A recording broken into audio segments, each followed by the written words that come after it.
Hi, this is Emma Robinson with Grady News Source. Today I'm at the Athens Humane Society Animal Shelter, and we're going to be interviewing Jane Stewart, the Executive Director, who's going to tell us about the adoption process of the animals here in Athens. Well, my name is Jane Stewart, and I'm the Executive Director at the Athens Area Humane Society. So when someone wants to adopt from us, they basically come in.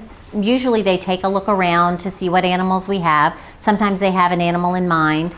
They fill out a fairly short adoption application. So we just talk to you about keeping the animal safe. It's more of a conversation.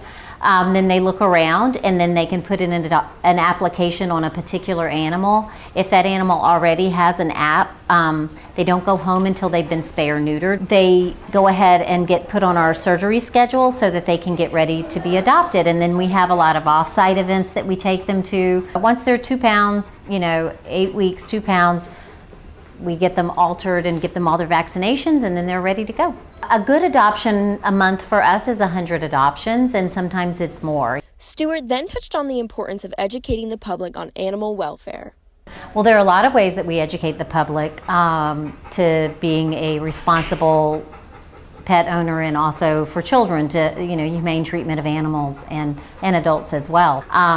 And we're constantly getting out and working with other people and talking to them about what we do here. And that brings us adopters, it brings us fosters, it educates people to know that they need to have their animals altered. It does a whole lot of things. So yeah, we try to get out in the public a lot. Layman's definition of a no-kill would be that we never have to euthanize for space. That doesn't mean that we never have to euthanize an animal.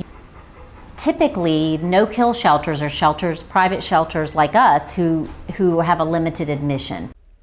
She then went on to talk about the feeling of fulfillment she gets when an animal finally finds its well-deserved home. It's awesome.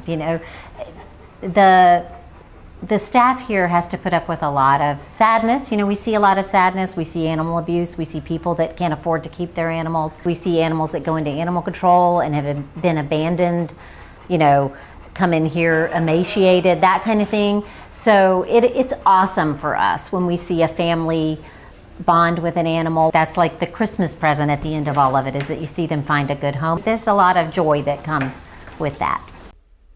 Now let's go back to the girls in the studio.